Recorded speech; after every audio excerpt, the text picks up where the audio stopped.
Hello everybody, welcome back in this new session. आज हम जो वाटर सप्लाई इंजीनियरिंग और सैनिटरी इंजीनियरिंग है, ठीक है, उसके अंदर प्रैक्टिकल जो है वो अपन कैसे करते हैं इसके बारे में स्टडी करेंगे।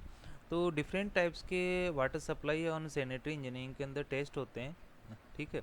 उन टेस्ट को करने के लिए हमें सबसे पहले जो है चीज़ ये आता है कि जब भी हम टेस्ट करें तो अपने पास के अंदर जो है सैंपल है वो जो है रिप्रेजेंटेटिव जो है उसकी क्वालिटी और क्वांटिटी का होना चाहिए। यानी कि सबसे इम्पोर्टेंट है जब भी हम टेस्ट करते हैं तो आपके पास में सैम्पलिंग जो प्रोसीजर है वाटर और सीवेज का वो कैसे कर रहे हैं। तो पहला प्रैक्टिकल जो है जिसे अपने हैं इसके अंदर कलेक्ट वो करेंगे है वो कि सैम्पलिंग सैम्पलिंग प्रोसीजर, प्रोसीजर, यानी कि जब भी तो आप टेस्ट इसके करते हैं अंदर कोई भी, पहले चीज़ है तो अपन उसके को लिए इसके जो अंदर है आप इंट्रोडक्शन के अंदर अपन कैसे पढ़ेंगे सैंपल कि प्रोसीजर सैम्पलिंग क्यों करेंगे आवश्यकता या होती है। कैसे और सैम्पलिंग क्या है, ठीक है।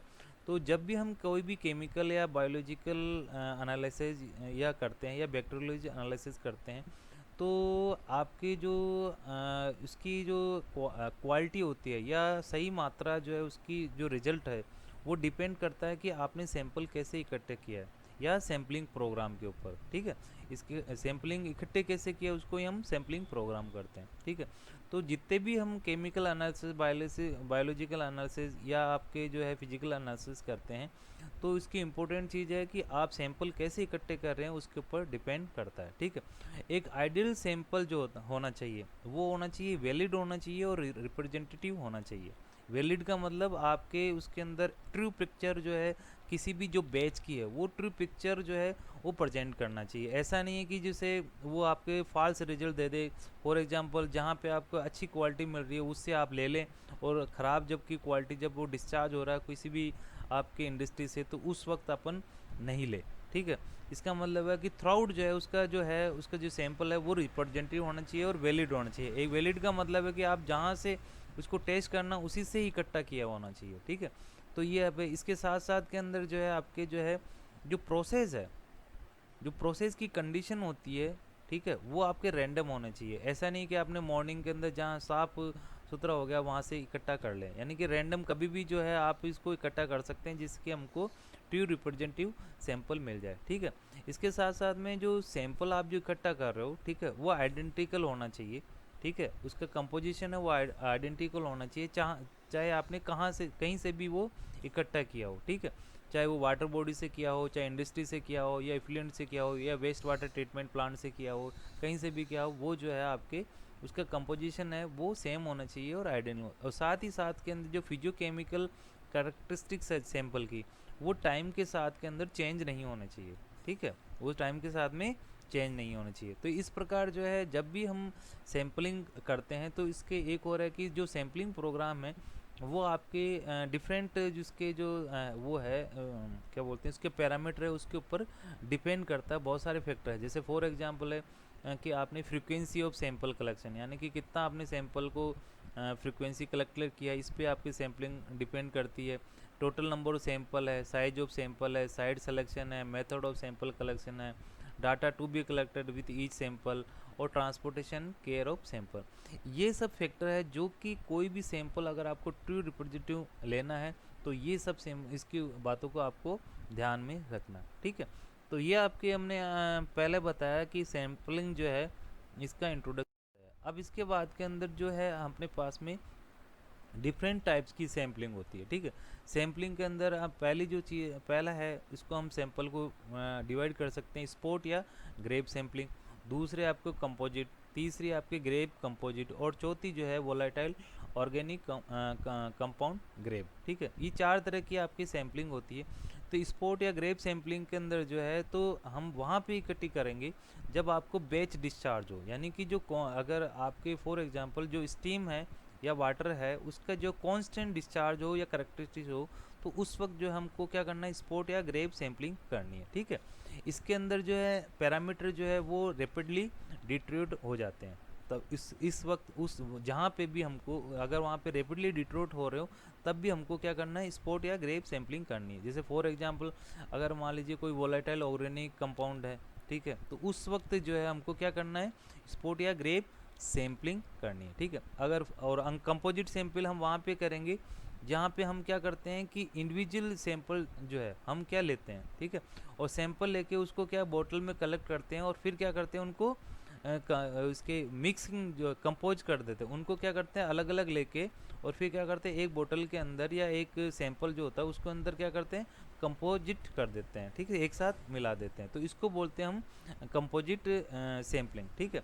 तो ये जो है हमको जो है ट्रू रिप्रेजेंटेटिव जो है सैंपल है वो देती है, क्योंकि हम डिफरेंट उसकी डेप्थ और ड्यूरेशन पे हम उसको कलेक्ट करते हैं और फिर उसको मिक्स कर देते हैं। ये जो सैम्पलिंग है जनरली जो मेटल है, बेस है, neutral, acid, organic, BOD and TSS sample निकालने के लिए इस जो मेथड है ये कंपोजिट मेथड है, इसका सैम्पलिंग का हम यूज़ करते हैं। ग्रेव कंपोजिट का मतलब क्या हो गया कि ग्रेव कंपोजिट है वो सेम कंपोजिट की तरह ही होती है, लेकिन इसमें डिफरेंस ये होता है कि ये जो चीज़ है जहाँ अगर फॉर एग्जांपल जो वेस्ट वाटर है या वाटर है वहाँ पे ऑयल और ग्रीस अगर ज़्यादा हो, ठीक है, उस सैंपल के अंदर, तब हमको जो है ग्रेव कंपोजिट की सैम्पलिंग की आवश्यकता होती है, ठीक है।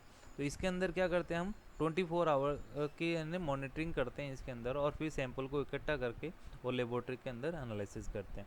और volatile organic compound grab sampling है, इसके अंदर हम जो है जो सैंपल कलेक्ट करते हैं वो क्लीन ग्लास बीकर के अंदर करते हैं और इसके अंदर फिर जो है इसको जो ट्रांसफ़र हम 40 ml जो वायल्स होते हैं या बोटल्स होते हैं उसमें क्या करते हैं HCl एसिड जो होता है उसके प्रिजर्वेटिव के रूप के अंदर काम में लेते हैं और फिर इसको जो है इसके कैप लगा देते हैं और फिर हम इसका यूज़ करते हैं। तो इस प्रकार जो है अपने पास में सैम्पलिंग के 4 तरीके हो गए, स्पर्ट हो गए, कंपोजिट हो गए, ग्रेव कंपोजिट हो गए, volatile organic compound grab sampling, ठीक है। अब इसके अंदर जैसे for example material and apparatus required है, ठीक है। तो जब भी आप सैंपल करेंगे तो आपको सबसे इम्पोर्टेंट चीज़ वो आएगी कि आपके पास में सैम्पलर होना चाहिए, ठीक है। सैम्पलर का मतलब इकट्ठे करने वाले जो किसी भी जैसे वाटर है या कोई भी है तो उसको सैम्पलर होना चाहिए। तो एक तो अपने पास में ऑटोमेटिक सैम्पलर होते हैं और एक होता है आपके सिंपल डीप पेबल सैम्पलर। तो ऑटोमेटिक सैम्पलर में क्या होते हैं, ये डिवाइसेस होते हैं जो कि एक इसको कहते हैं सकते हैं कि पीरियडिकली जो है इसको सेट किया जाता है टाइम के हिसाब से, और लिक्विड जो है या तो टाइमिंग कर देते हैं कि ये हर एक घंटे के अंदर ये क्या करते हैं कि ट्रिगर हो जाते हैं और वाटर सैंपल बॉटल के अंदर इकट्ठा कर लेते हैं। या अगर फॉर एग्जांपल डिस्चार्ज बढ़ता है, ठीक है, तो उस वक्त जो है ये फ्लो मेजरिंग डिवाइसेस उसके ऊपर लगा देते हैं और फिर जो है ये ऑटोमेटिकली जो फ्लो बढ़ जाता है तो उस वक्त ये सैंपल इकट्ठे कर लेते हैं। तो इसमें मैन पावर की आवश्यकता नहीं पड़ती है। ये ऑटो सैंपल डिप पोल्स होते हैं, ये एक प्लास्टिक या एल्यूमिनियम के जो रोड होती है जिसके आगे जो है कलेक्टर लगा रहता है, जिसको हम बोतल लगी रहती है जो कि 20 मीटर फीट तक जो है ये रोड जो है वो एक्सपेंड हो सकती है, ठीक है। तो ये मैनुअली होता है, ठीक है। तो इस प्रकार अपने पास में जो मटेरियल अगर अपन को सैंपल को इकट्ठा करना तो 2 तरह के हो गए, ऑटोमेटिक हो गए और एक सैंपल डिप हो गए। इसके साथ साथ में सैंपल इक्विपमेंट के अंदर जो है हमारे पास बहुत से हैं, जैसे सैंपल किट है, पॉलीथीन डिस्पोजेबल पॉलीथीन है, ग्लव्स है, स्कूप है, कोर्स है और लेडल्स है। ये सब भी जो है सैम्पलिंग किट के रूप के अंदर एसेसरीज के रूप में अंदर हम इसको काम लेते हैं, ठीक है। जब भी आप सैंपल कलेक्शन करें तो आपके जो है सैंपल जब कलेक्ट करते हैं तो इस प्रकार के आपके डाटा शीट होने चाहिए, यानी कि आपके नेम ऑफ रिस्पॉन्सिबल पर्सन कौन है, सैंपलिंग की date, location, site, source, sender, date collector, time, ये जितनी भी चीज़ें हैं, आपको एक्शन कौन कौन से किया, आपने कौन सी लेबोरेटरी में कौन सा सैंपल किया, आपने कितना सैंपल लिया, क्लोरीन कितनी है, ये सब जो है आपकी इसके अंदर जो है इसके अंदर आपको मेंशन करना है और ये सीट आपको बनानी है, ठीक है। तो इससे क्या होगा, आपको आइडिया होगा पूरा अच्छी तरह से कि आपको क्या क्या करनी है, किसकी सोर्स की है, कहाँ से अवेलेबल है।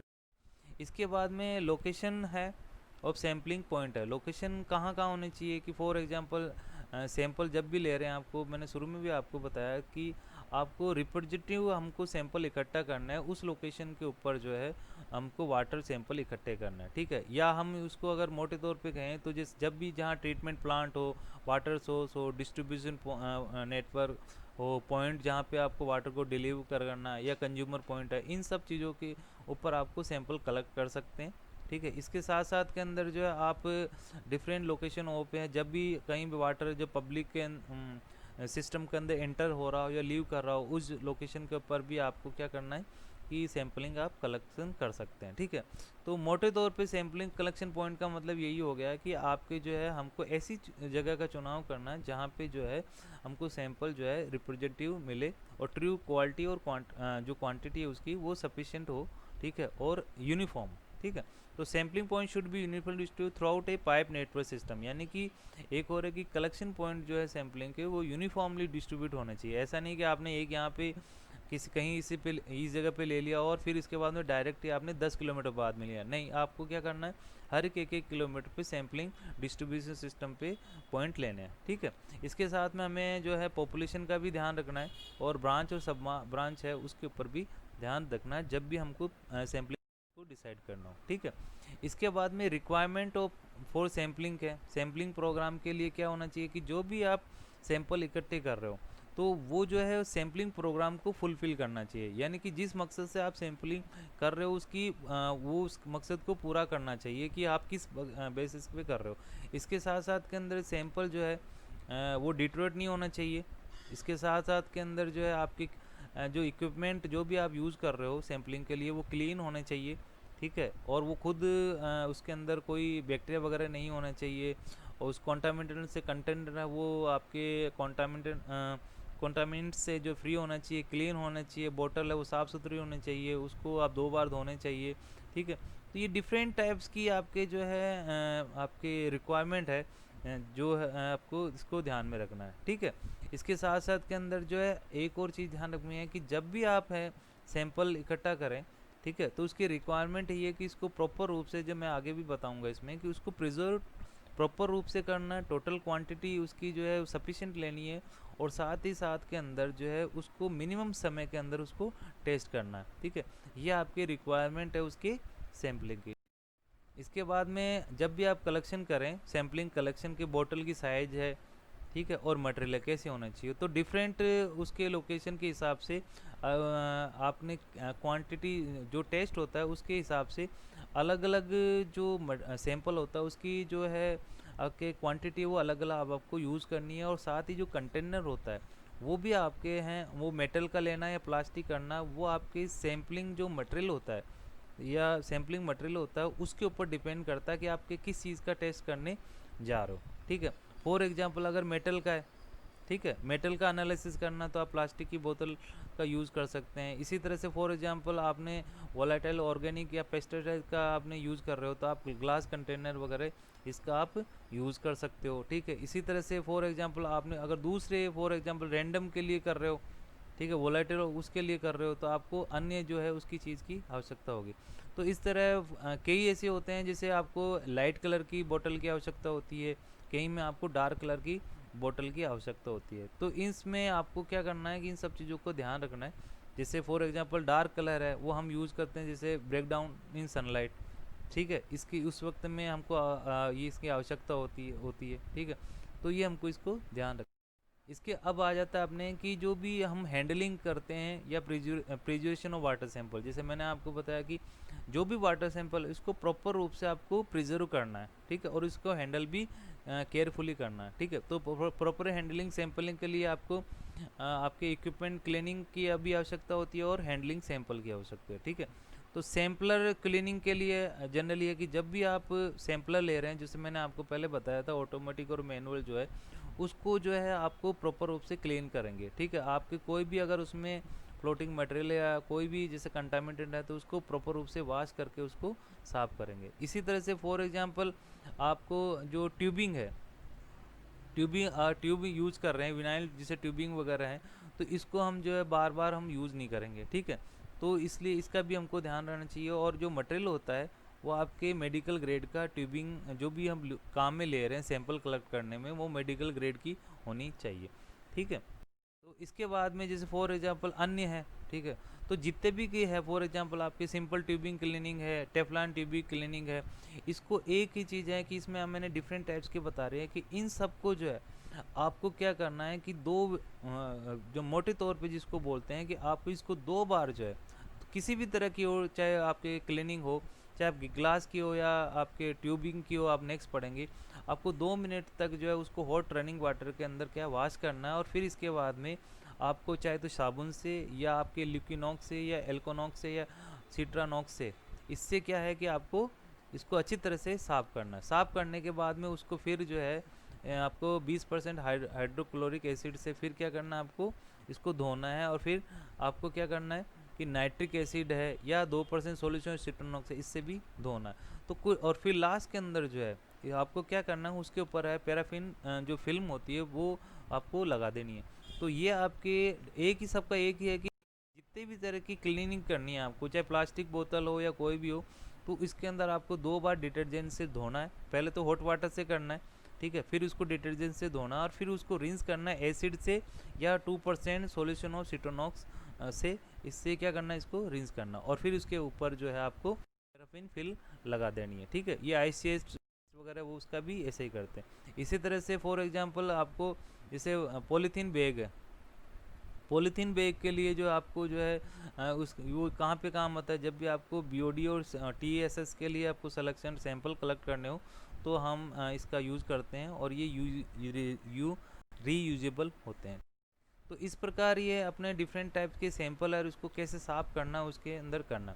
अब आ जाता है अपने सैंपल जब साफ़ हो गया तो इसको हम क्या कि डिफरेंट जो सैंपल होते हैं उसको क्या करना, अपन को प्रिजर्व भी करना, ठीक है। जैसे आपको फॉर एग्जांपल आपको पीएच के लिए करना सिंपल है, पहला जो चीज़ है तो पीएच के लिए आपको मिनिमम साइज जो सैंपल है वो आपको 100 ml होना चाहिए। इसका कंटेनर आप पॉलीथीन यूज़ कर सकते हैं, ठीक है। और प्रिजर्वेटिव के रूप के अंदर जो आपको क्या करना है, इसको आपको विद इन 4 आवर के अंदर आपको क्या करना है, इसको मेज़र कर लेना है, पीएच की वैल्यू मेज़र कर ले, वरना ये डिट्रोट हो जाएगी। तो इस प्रकार ये आपने पैरामीटर मिनिमम सैंपल कंटेनर और प्रिजर्व ये सभी के लिए हमने दे रखा है इस चीज़ के अंदर। तो आपको इसके अंदर ध्यान है। फॉर एग्जांपल अपन को हम जनरली डीओ करते हैं, ठीक है। तो डीओ का सैंपल इकट्ठा किया, मिनिमम आपके क्या होना चाहिए, 100 ml होना चाहिए पॉलीथीन बैग में और 4 घंटे के अंदर डीओ जो मेजरमेंट है वो कर लेना चाहिए। सीओडी है इसी तरह से, जैसे सीओडी है आपको मिनिमम 500 ml उसकी आवश्यकता होगी पॉलीथीन के अंदर, आप इसके अंदर यूज़ कर सकते हैं। और इसके अंदर प्रिजर्वेटिव के रूप के अंदर जो है आप इसके अंदर सल्फ्यूरिक एसिड जो है वो डाल सकते हैं। और साथ ही अंदर पीएच कंट्रोल के लिए आप इसको आपको क्या करना है, फ्रिज रेफ्रिजरेट भी करना है। तो ये इसके तरीके हैं, तो डिफरेंट टाइप्स के इसके मैंने बता रहे हैं। तो आज ये हमने जो है डिफरेंट जो है सैम्पलिंग प्रोसीजर है उसके बारे में डिटेल से स्टडी की है। ये कुछ रेफरेंसेस है जो कि इसमें मोस्ट इम्पोर्टेंट है कि निटार चंडीगढ़ है या वोकेशनल ट्रेनिंग आंध्र प्रदेश है, इनकी मैनुअल को आपको देखना। और ये कोविड जो है पीरियड के दौरान ये लेक्चर, ये जो प्रैक्टिकल है वो बच्चों को समझाने के लिए बताया गया है और ये कोई इसका कोई कॉमर्शियल मकसद नहीं है। Thank you.